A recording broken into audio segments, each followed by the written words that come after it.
So welcome everybody. And for those who are watching this as a video, and I believe we have a guardians on there. And so welcome. It's great to have you with us on this call.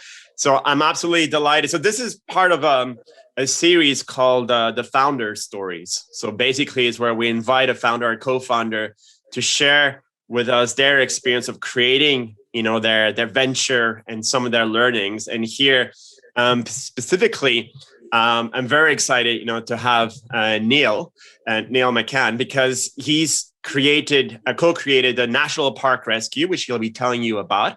But he is also a National Geographic explorer. You're part of the Royal Geographic Society trustee, and I know you sit on a number of other boards or some sort. So without further ado, I'm going to ask you to give yourself a proper introduction to the one I just gave you. And then perhaps if you could start, telling us the story of how, National Park Rescue came to be. Over to you, Niall. Yeah. So the way I pronounce my name is Niall, but people call me all kinds of things. Call me whatever you like. I've been called way worse than Niall over the years. But yeah, so I'm Niall McCann, or Dr Niall McCann to my mother, and I'm, as Waleed said, I'm a National Geographic explorer. I'm a trustee of the Royal Geographic Society and the Wallacea Trust. I'm one of the directors and founders of National Park Rescue. I'm one of the rotating chair people of the End Pandemics Alliance, which is an alliance of over 70 global organizations looking to try and reduce the risk of future pandemics. My kind of side business is I do some television presenting as well. So many of you would have seen the latest Attenborough call to Perfect Planet. And in the final episode, which was all about humans and humanity's destructive and constructive impact on the planet, there were 3 people allowed onto TV that weren't David Attenborough. Normally the BBC are just like, right, David and only David. But this time around they said, okay, 3 others of you were allowed in. And I was one of those other 3. And otherwise, apart from that, I've done quite a lot of television for the last 9 years with a focus on human-wildlife conflicts, because that's kind of become my specialism. I did my PhD on that thing there, which is Baird's tapir, the Central American tapir. Spent 5 years on and off going to and from Honduras, and have never seen one. I've never actually seen it, which is ridiculous. It bugs me to this day. I have one other friend that did his PhD on a species that's even more elusive. He did his on the okapi, which is a kind of forest giraffe that lives in the Congo. He didn't see that either. But yeah, at some point in my life, I must try and see the animal that I'm literally one of the top 5 world experts on. So I need to rectify that as best I can. While I was doing that PhD, the PhD was looking into the conservation of that species in Honduras. What I came to realize was that species was sliding off the edge towards extinction. And by researching it, I wasn't actually able to contribute to the conservation. I was kind of marking off as yet another one died type thing. And I felt that's important. We need to know these trends. But my energies are better spent trying to stop the extinction happening in the first place. So in the summer of 2012, I lobbied the Minister for Environment in Honduras to start proper protection of that national park. So civilians, local people, taking in the military to protect the national park, which was under threat from all kinds of nefarious folk, from nut cartels, so drugs cartels, through to kind of low-level bushmeat poachers and deforesters and that type of stuff. We had 2 years of military patrols, and then the government changed, and we set up a proper system of local forest guards hired from the local communities. We now have 11. It's still ongoing now, which is great. 11 people that live locally that patrol that park, minimum of 3 days a week, sometimes more. And we've seen a very pleasing decrease in poaching at that time. Around 2013, when I was invited to Wimbledon by the BBC. So me and David Attenborough were having lunch together, and then we went and watched Andy Murray and Maria Sharapova, and Attenborough was very, very funny and very charming to my wife and all that. I got chatting with someone else across the table, a guy called James Honeyborn, and he said, "Oh, a friend of mine called Mark Hiley is trying to do something similar to you, what you're doing in Honduras. He's trying to do something similar in Malawi. trying to save a national park in Malawi. And I thought, well, that sounds interesting. We must meet this man. So Mark and I messaged, and then we met up in Paddington Station, London. I wore a pink carnation so he could recognise me. He called me Neil, and I disabused him of that. And then we chatted a lot and engaged a lot over the course of the next 2 years, at which point he then ran what you could describe as a pilot operation for National Park Rescue. It's what we called Operation Safe Haven. He ran it himself in the field. I consulted back from the UK because I was writing my PhD. And it was a 9-month operation to rescue, for want of a better word, Liwonde National Park in Malawi, which was on its knees. It was really on its knees. It had suffered terrible losses of rhinos, lions, and elephants, and was really struggling. And in a 9-month period, our team and the people we were working with, the rangers we were working with, arrested 70 poachers. It's a quite extraordinary number. Removed 10,000 snares and gin traps, which is absolutely nuts. And then this was September 2015. We handed the park over to African Parks, who you'll probably know as hands down the most effective conservation operator in Africa. They're in almost 20 national parks now across the African continent. And they took on a 20-year lease of Liwonde National Park with the Department of National Parks and Wildlife in Malawi. And they've taken that park to the next level, which was fantastic. So then we all gathered, me and Mark and some friends gathered with Sir Roger Moore and a couple of other interesting folk. Roger Moore was another really charming fellow. I love how you name drop all along the way. It's just quite an amusing little kind of addition. I was chatting. I'd never met him, but his daughter was really into conservation, and she gave a few £1,000s to help Operation Safe Haven. And so she convened us all when Mark came back from Malawi. She convened us at her house, and Roger was there. And we got chatting, and he turned to me and he said, we were just chatting away. He said, Niall, I've always played a hero in my films because I look like a hero, but I'm really quite a coward. I'm scared of everything. And he was this wonderfully humble, funny, gentle man. Yeah, it was great. But anyway, so in this marvelous atmosphere at his stepdaughter's house, we got together and we decided, right, well, let's turn National Park Rescue into a thing. This pilot in Malawi was really successful. Let's take it to scale. And so the most important thing we next needed to do was identify the next place to work. And so Mark and I, we did quite a broad analysis of what's happening in conservation in national parks across Africa. We decided to use elephants as our metric because they are very well studied. So people know what's happening to their populations, essentially. If they're going up in places, we know it. If they're going down, we know it. They're also highly charismatic.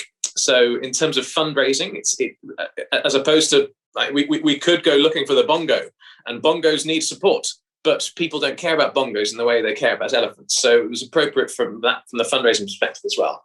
And then the third reason why it was really important is that they are a high value target species that poachers are after.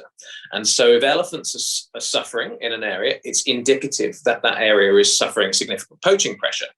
And so those are the types of places we wanted to go after.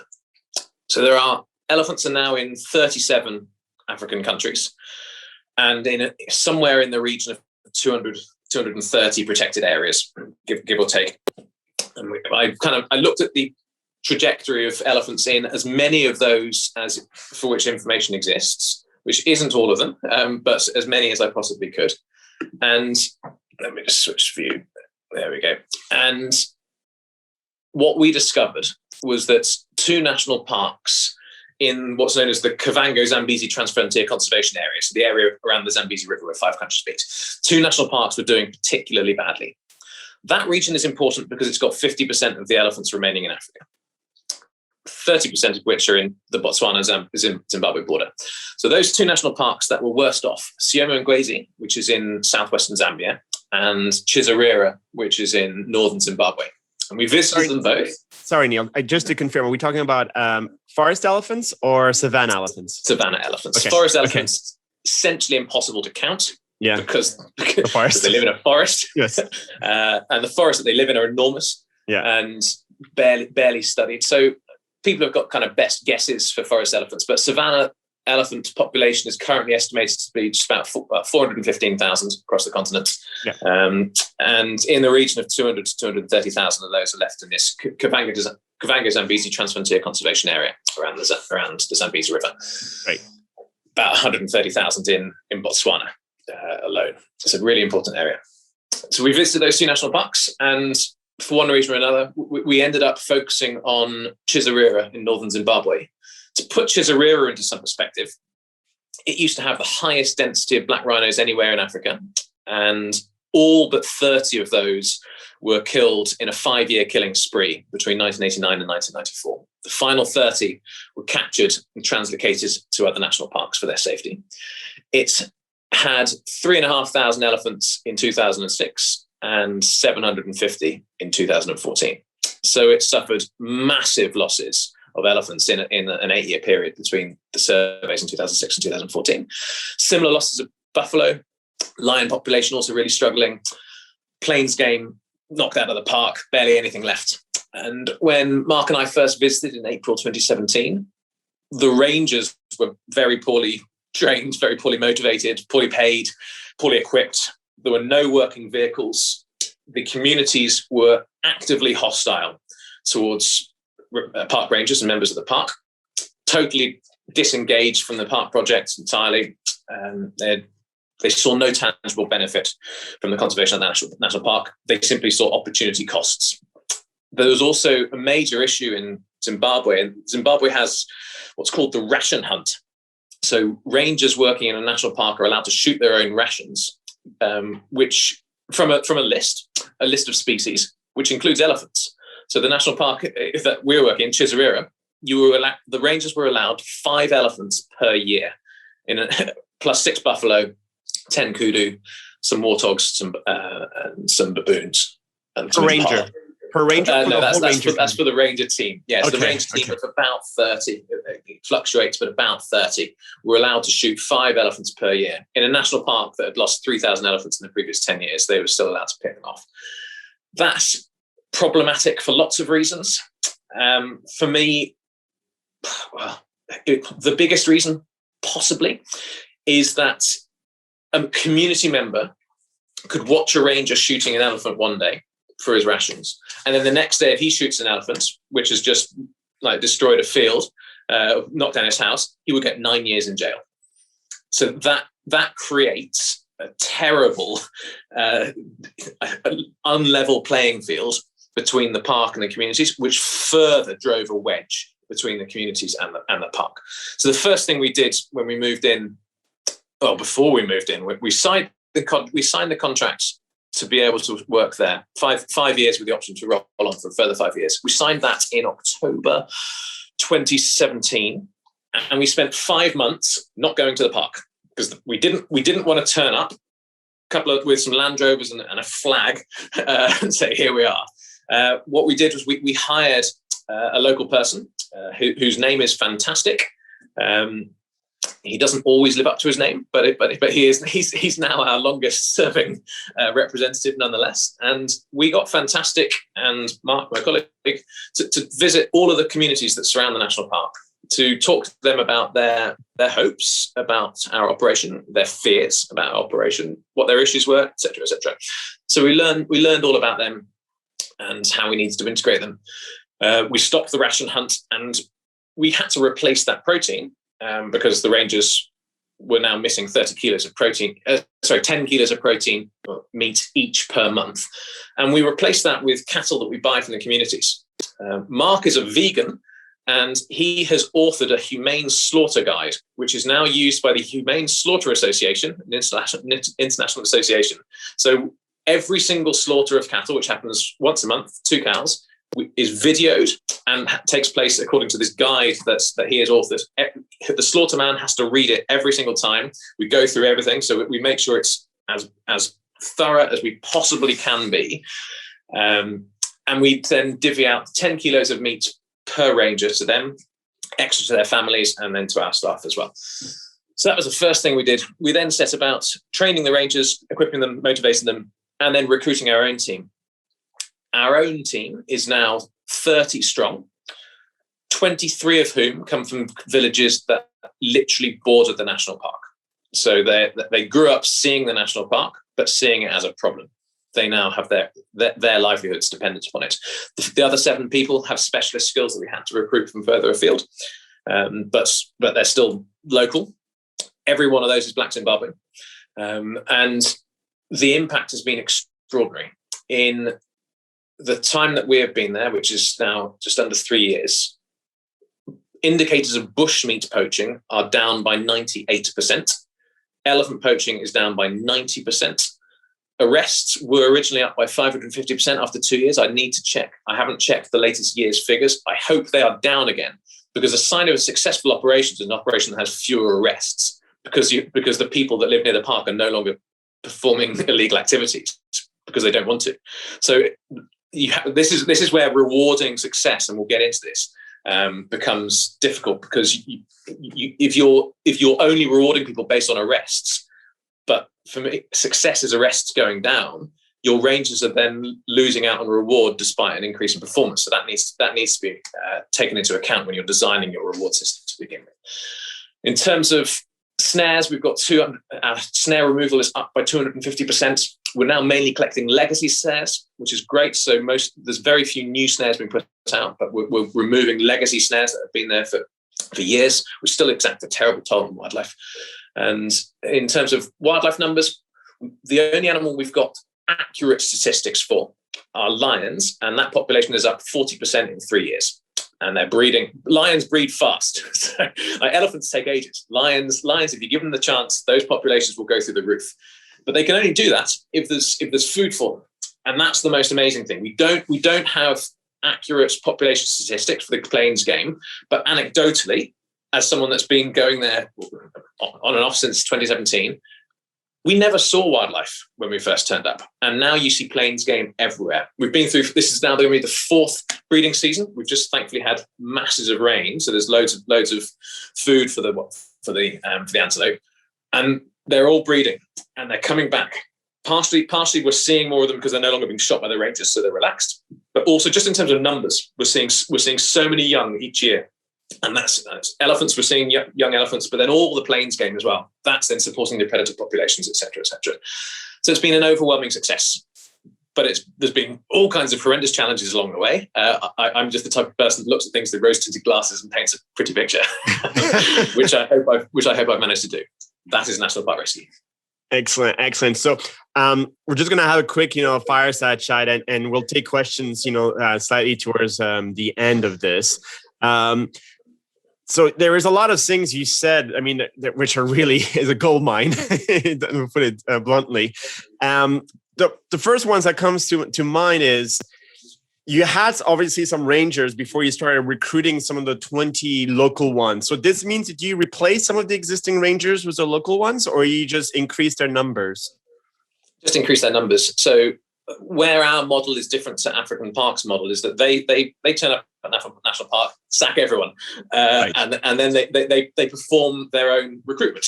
And some of those rangers that were originally sacked can reapply, but their standard for recruitment is high. Whereas what we try to do is augment the existing ranger team. So all of those rangers are civil servants. They're the equivalent of police officers. They have the same legal indemnity as police in Zimbabwe. And they're recruited and paid centrally by the government or by the National Park Authority. We provide them with training, equipment where relevant, and then we then provide a lot of support in terms of deployment. So we deploy them everywhere, provide them with their rations, all that type of stuff. The big thing we do is sables, which we'll get into. So we provide them with this performance related award, which is a big motivator.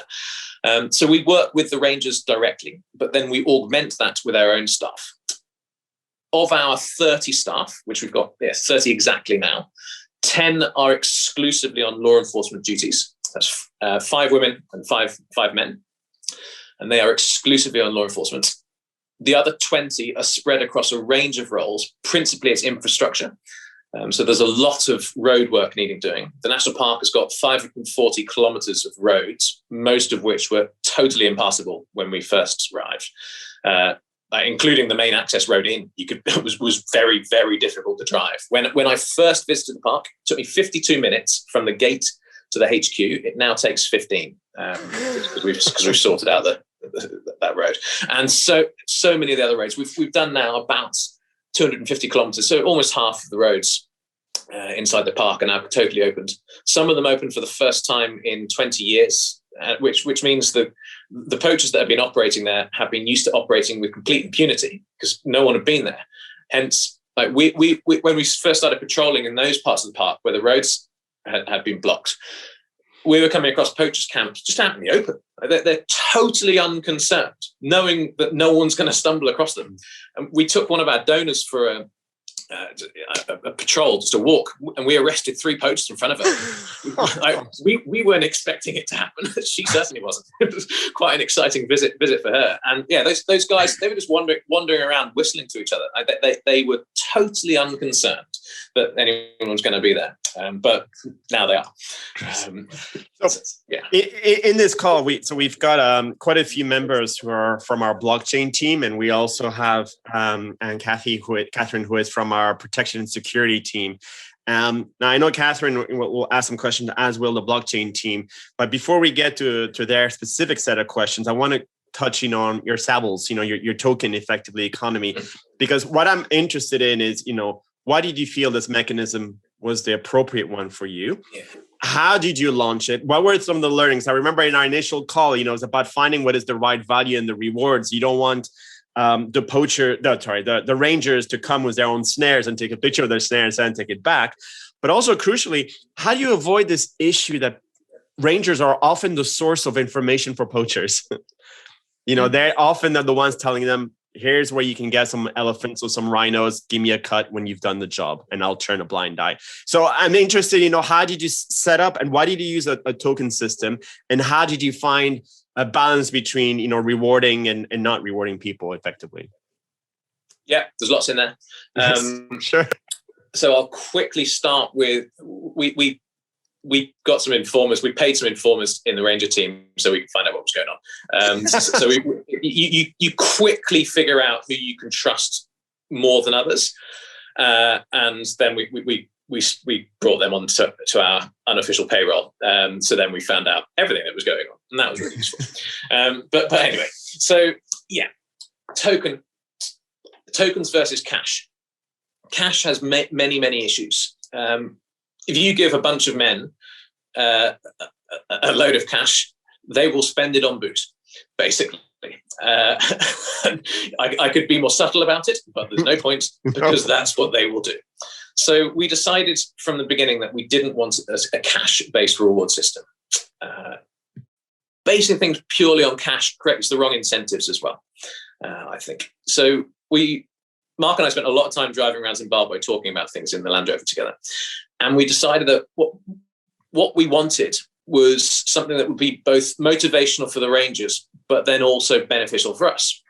What's beneficial for us is high conservation performance inside the national park. And so we thought, well, let's try and encourage them to invest in things that make them better at their jobs or make them more interested in their jobs.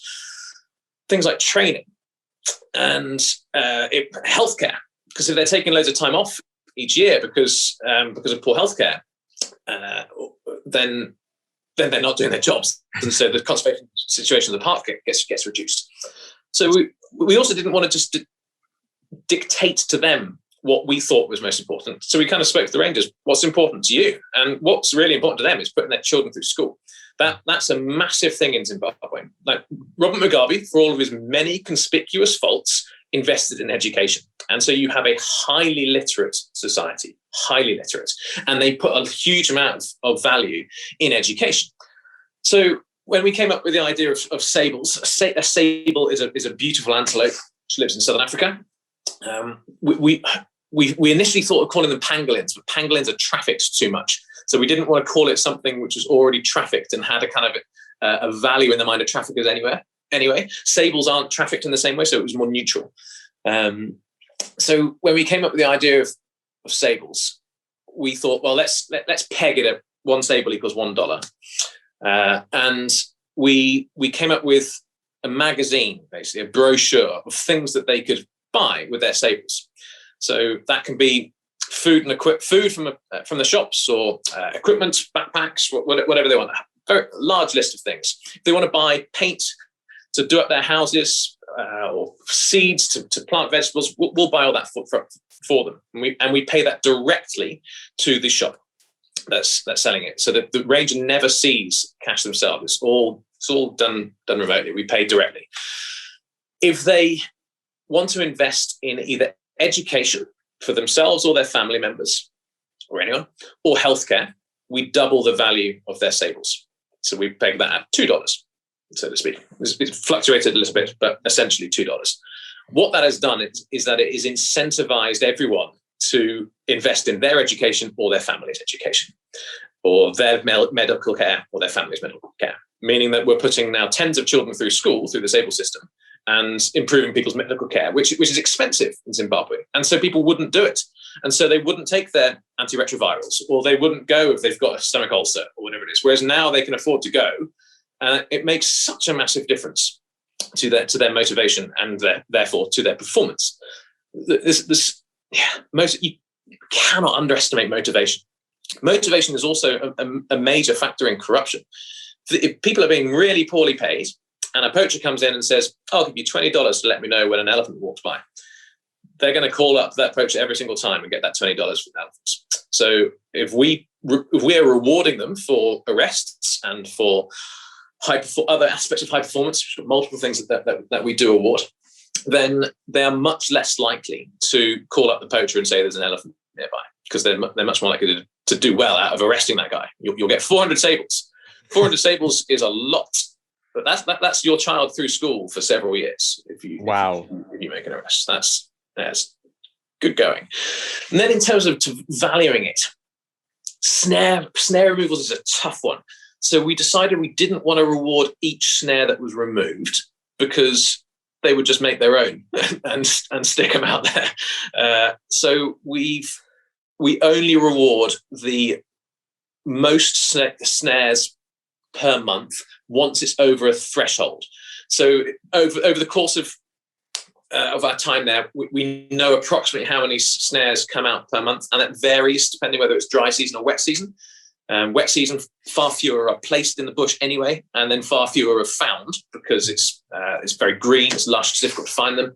Dry season, animals are using single paths to go to the remaining water holes, so they're easier to snare, and they're also easier to see because there's far less greenery around.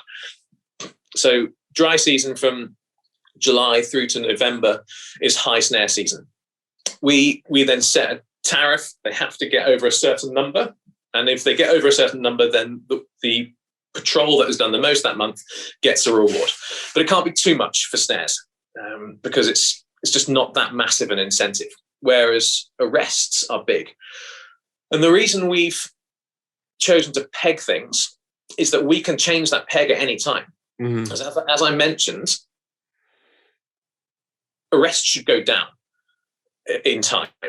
I would be very disappointed if we were still making the same number of arrests in 2 years' time as we are now. That would be a sign that our communities do not see any tangible benefit from a national park, and they're still behaving in a way that's negative and detrimental to the park. What we should be seeing is the communities realizing that their livelihoods are dependent upon the success of this project, their livelihoods through commerce, because we buy almost all of our food from them, almost all of it. And we are the largest local employer. And therefore, if they are to continue poaching, it's cutting their nose to spite their face. Mm. And I believe that's what the communities now see. There's a difference in certain communities. So there are 8 communities that surround the national park, eight chiefs, under which there are multiple villages in each chief. We have got employees or commercial links with all but one. That one remaining one is where most of the poachers come from. And they were bad anyway. This is an area that's got high levels of criminality across the board. It's not just wildlife crime, it's general criminality. So it's a troublesome part of the country as it is. It's the most distant from us to get people to or to trade with. So it's difficult from that perspective. And historically, they have more strong anti-government feelings because they were moved out of the Zambezi Valley when Lake Kariba was created. And so there's already an inherent dislike of government and authority. This coming year, I want us to recruit 5 more female rangers to boost our numbers. So we've got 15 law enforcement personnel for us, 10 ladies and 5 men. And I want all 5 to come from that community if we can. At the very least, we need 1, at the very least. But I would like all 5. Other 5 come from 5 separate communities, and that was big. But I want, if we can, we need to start targeting. And you could do that with anything. You could start just buying all of your rice from one community if that community is particularly problematic, and you can put you could sign a contract with them and say that, listen, if we record a decrease in illegal activity in this national park, we'll invest in your school, or whatever it is that's important for them. So you can sign these contracts which tie communities in, that are then rewarding them with investing in the types of things that matter to them. Not cash. Again, it's not a cash-based thing. It's a token-based reward, which rewards things that are important to you and make a difference to them. Brilliant. So I'm going to ask the last 2 questions, and I'm going to open it up to the team to ask their questions. So the first one is kind of a small detail one, is your shops. Are they ones that you've opened or you've used an existing shop? Because I imagine if you created one, you're competing with the existing one. And the second final question from me is, how has the community's relationship with the natural habitat in which they lived in has changed, or has it not changed? Okay, so first on, we have just opened a small tuck shop, which had a canteen, which has a few things. That's mainly part, again, Ranger morale. So their social club was derelict. We rebuilt that. We have like a little Friday night cinema night, all this type of stuff. And now they've got a little bit of a canteen they can go to. It's all about building that morale. A lot of the Rangers live there with their family. So for them to be able to just go there is great, because the nearest shop is it 28 kilometer walk, so quite from where their compound is, and they'll do it. they'll walk that, like, they wouldn't even think about it. But it's nicer if they can buy something that's right there. But we stock that with things that we buy from that nearest community. And in terms of everything else we buy, which is all of the dry rations and lots of the other staples, all of the fuel, etc., that all comes from shops which are in the local communities. We buy as little as we possibly can from further afield. Some things you just have to, like you can't get olive oil from certain places, or there'll be other things that we need that you can only get from certain places. But everything we possibly can, we buy locally. In terms of community interaction with their environments, do you mean since we've been there, or in general? Yes. Since you've arrived, has there been a shift? Really hard to quantify. So I don't have data on that. What we certainly see, because we've now got 23 members of our staff that live in those communities, we talk to those staff all the time about the importance of nature. We talk to them about ecosystem services. So whenever we hire a new group, I give a talk about ecosystem services and that type of stuff. And people are like, what the hell? Because ecosystem services are still quite out of the box for a lot of people here, let alone someone that's grown up in quite literally a mud hut.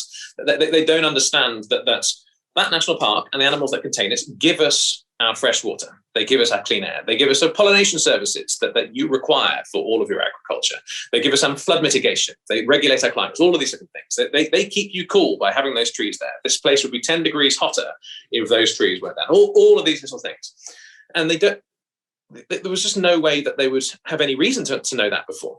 So teaching that to our staff, our 30 staff, each of them lives in a village, in a compound. They then spread that on. So I hope that has passed on, but I don't have data to support that. Okay.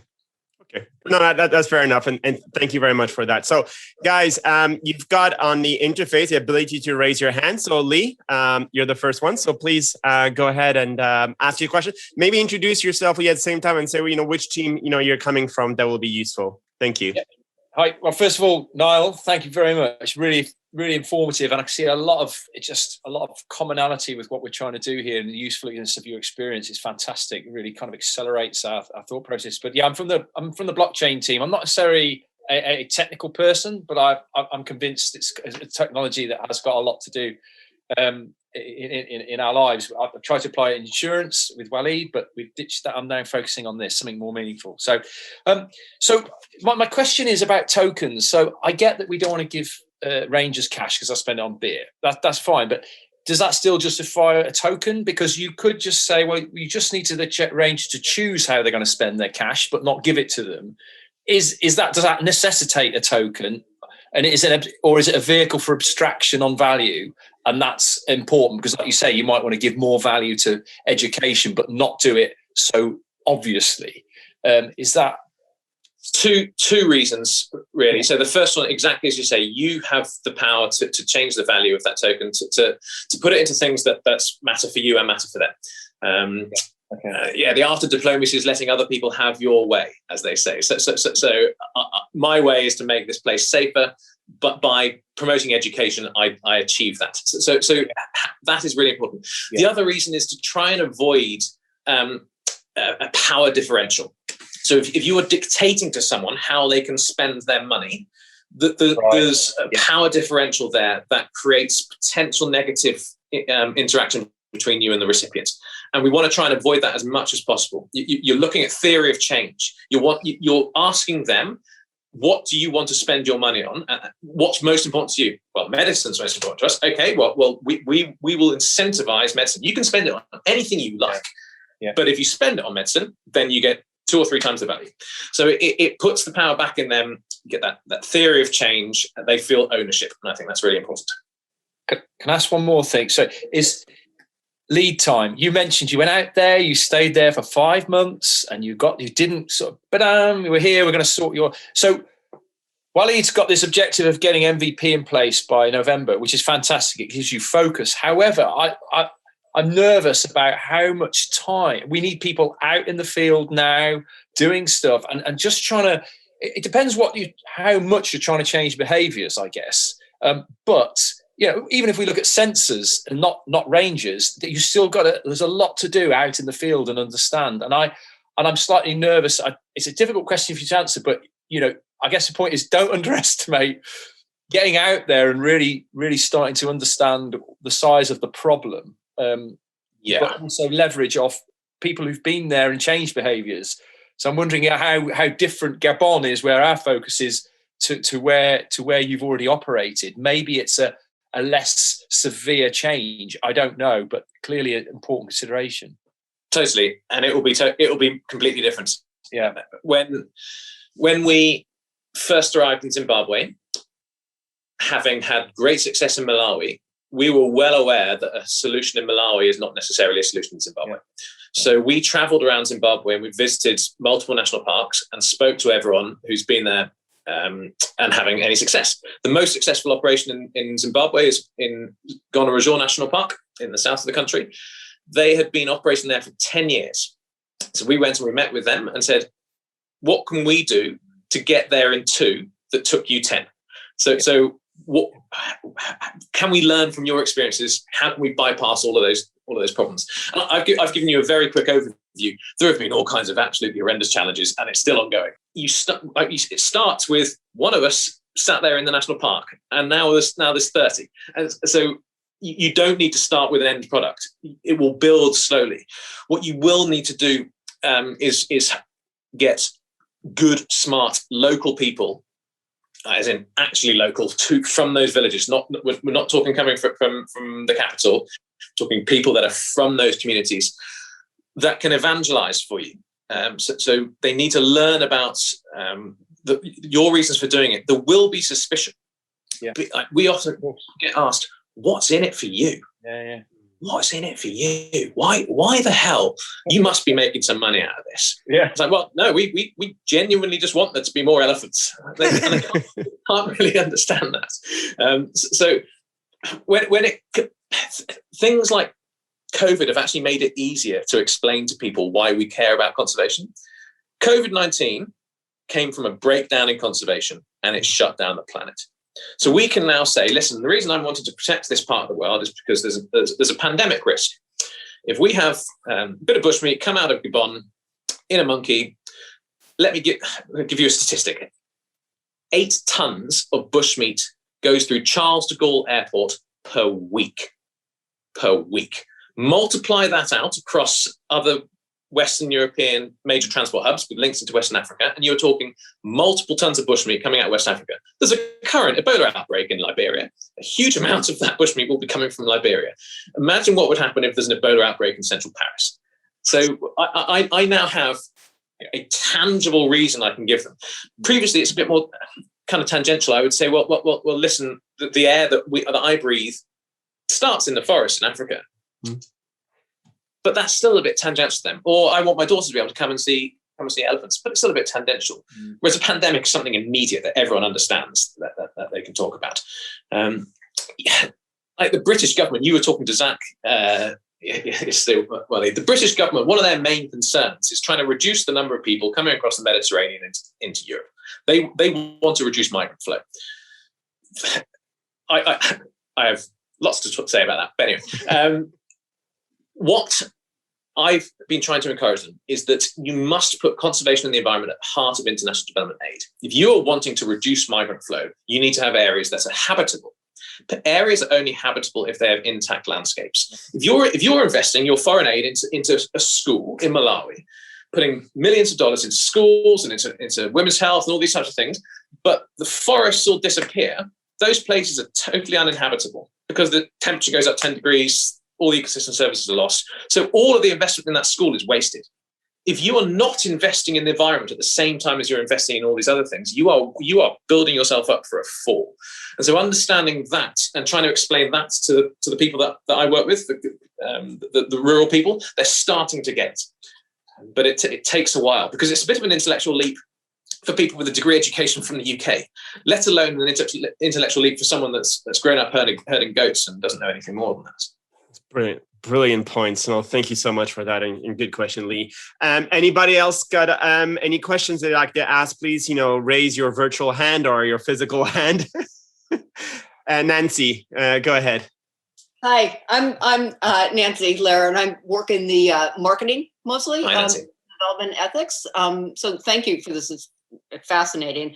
I love the idea of tokens that are based on behavioral changes. I'm just curious. One, I imagine you got there by talking to people to understand what was most important. And I think I get how you could redeem a token for healthcare. How does that work for education? Like literally, what is the token buying? And what are potentially some other things that you might have discussed, but it was just too difficult, like starting a business, or are there other behavioral kinds of things that are of high value that you didn't pursue just because of the So what education buys, all schools, even state schools, have tuition fees. Okay. And even the schools that have got very low tuition fees, all the students have to provide their own books, their own stationery, and they need school uniform, which is all bought from the same place. In Zimbabwe, there's a thing called EcoCash. There's mobile money. There's equivalents across Africa. And the schools will have their own EcoCash account. We transfer money directly into that school, into their EcoCash account for student X, Y, and Z. Likewise, if it's books or if it's uniforms, we do exactly the same. We transfer the money directly into the EcoCash account for that student that they're given it. So that's what it's buying. It's buying tuition fees or then the stationery and the other equipment that they require. In terms of businesses, so yeah, that's an interesting idea. Because microloans are really common to help people set up businesses.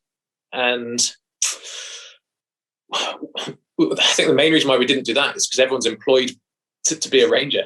Okay. Don't really want to discourage them from being rangers for the time being. But I know with Rebalance Earth, one of the big things you're going to be doing is you're rewarding communities as opposed to rewarding just ranger teams. So for them, businesses might be more important. So providing them the opportunity to do that, and that might be infrastructure, setting up a stall. There's an infrastructure. There's an outlay which might be prohibited. The barrier for entry might be that, well, I can't afford a stall, or I can't afford the fuel to get from here to there. So that's the type of thing that you might be able to reward if businesses are really important to those local communities, which they might be. So yeah, for us it wasn't relevant in the same way, but for you it might well be. Great, thank you very much for that. Edith, do you want to ask your question? Sorry. Sure, thank you. Hi, everyone. My name is, I'm going to give you my indigenous family last name is Pachacamac. My Western name is Edith, like Walid just said it, or Edith.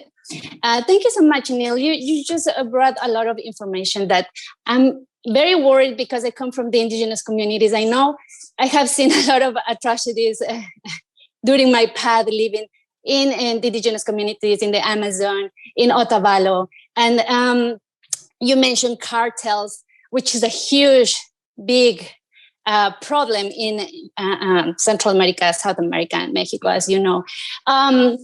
So I have two questions. So first, one of the questions is related with the black market. And as you know, you just provide some information about how one of the communities are like very problematic, and they are like the ones that are linked with more problems and arrests. So it will hurt, like if I have to do something for my community, my indigenous community, and I have to put some regulations that are going to be linked with the government, it will hurt me so much to see a lot of arrests of my people from my community, right? So I'm very worried about that point. And the other point is that there is any programs that you are helping to recover, like the vision of the communities, like the spirituality and connection of a Mother Earth. Did you have any? I mean, I'm so happy that you have been working with the health for the community, and also improving education is great. I'm the example of that kind of help. Then some nice angels like you have done it before. So that's why I have gotten this education and now I'm here trying to help the communities, right? And in a global level. So, but I really want to know the point of view of the chiefs of the communities. They're like scientists to me, like you, Neil. You know, they have so much information to give. They have this spirituality connection to the animal kingdom, to the earth. So how can we recover and promote languages, indigenous languages, values, and of course, you know, like the rebalance, to balance with the Western economics part. Like I'm a big fan of Esther. I think she's from France. Walid is Esther Duflo. She did a huge research and she won the Nobel Prize in economics because she did a great research based on knowing the community's needs, first of all, in order to implement any economical model or any economical infrastructure to help communities like my community. So I'm coming from the indigenous and community voice, and of course nature. So I really would like to know if there is something that we can help to recover our values in that way. I'm not aware of the Zimbabwe communities, but you know, as you know, there is a parallel among indigenous communities, right? So we really respect nature, and I really want to see. There's lots there. So thank you. So great. I'll take them in order. The first one, yes. If you suddenly started arresting all of your basically your cousins, that would be problematic. So I think the body of theory that is really important here is what's known as problem-oriented policing. So people commit crimes for various reasons. Some people commit crimes because they're criminal. That is their predisposition. They just like to commit crimes, and if they're not killing wildlife, they'll be robbing old people, they'll be robbing old ladies, whatever it is. So that group of people just need policing, and that's the same in any community, from New York City to the back of beyond, and anywhere. Most other people have got other reasons for it. It will be because there's a lack of resources or whatever it is. So understanding the push and pull factors which are encouraging people to commit those crimes is vital. So speak to those local people. Say, okay, so the crime that we've got here is people are taking their cattle into that national park, which is then trespass, and you're not allowed to trespass. Why are you doing that? Well, the pasture's good there. Okay, well, we need to improve your pasture outside the national park. So you remove the reasons for criminality. So identifying what are those push and pull factors, and then targeting those means you should reduce the number of people that are actually committing those crimes in the first place, reducing the need to arrest. Arrests are kind of a last resort as well, really. If you can avoid, if someone's shooting an elephant, then they need to be arrested for that. I'm afraid. But there's other levels of crime that lead up to that really you need to be looking at other things. When we arrested those 3 guys in front of our donor, we said, listen, we will not prosecute if you turn up at school. They were 3 teenagers. If we will contact the headmaster. If you turn up at school next week and are still in attendance 2 weeks later, we will not prosecute. And so that was something which we decided to do, because we thought that was a good way of going, as opposed to just taking them to the police straight away. So yeah, problem-oriented policing is critical. Finding out the reasons why crime is happening and then tackling those reasons to reduce the incentives for crime. I think that's vital. You can avoid a lot of arrests through that. And then secondly, in terms of kind of the tribal hierarchy is interesting. So in Zimbabwe, the ruling class is Shona, and the local tribe to us, principally Tonga. One of the most important things for us is to make sure that whoever was the boss speaks Tonga. So he speaks the language of the local people. Because if you're making the local people, your staff, speak a language that isn't theirs, then there's already a hierarchy that you're struggling with there. So our boss, Alex Nube, Alex speaks about 5 local languages, including Tonga. And that was key, that he could communicate to the people from the villages that are by the park in their language. I think that's absolutely vital. In terms of connectivity to the earth, there's not much of that around where we are, I'm afraid. So the chiefs are not connected in a positive manner in any way of the way that you describe. They're after cash, basically.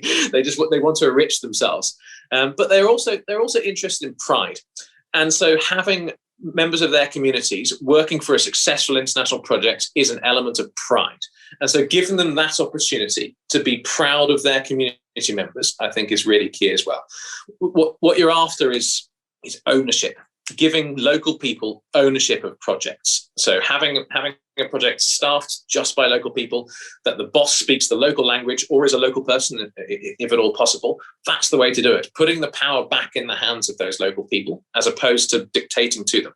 That's the key. Excellent. Thank you very much for the question and for your answer. So I'm conscious of time, so I'm going to take one last question. If anybody wants to ask it, please raise your virtual hand or your real hand, and you can ask your question. Don't be shy. All right. Means I've answered everything. Nancy's got another hand. Nancy. Sorry, I will ask one more question, and I want to be conscious of time. You only have 2 minutes, and if this is a stupid question and everybody knows the answer, then tell me. But how do you assign the value? Like, how do you assign a value to an action? And is it like, I would imagine you have to keep it simple, right? You can't have a complicated system where this equals 2 of these and 5 of these. How do you assign value to action? You have to think it through. So you have to know what matters. How difficult is something? What's the challenge in order to do that? Yeah, what's the intrinsic value, and then you apply your explicit value to that. That comes from understanding your area. So having people that live or work there, or that understand understands the intricacies of that environment, and you factor all that in. So it just needs some brain power and some thought, but that shouldn't put you off. Excellent. Well, listen, Niall, I want to thank you so much. This has been a wealth of information.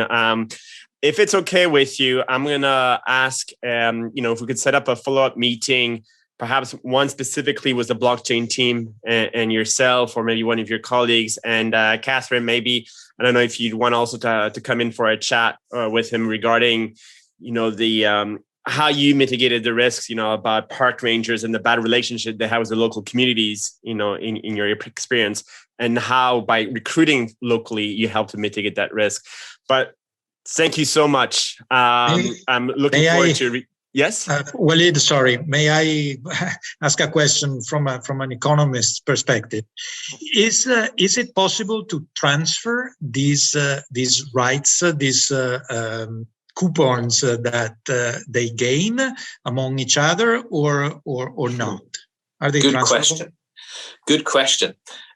We have not encouraged that, and no one has suggested it to us. I see no reason why they couldn't, but you have to be careful that there's for extortion.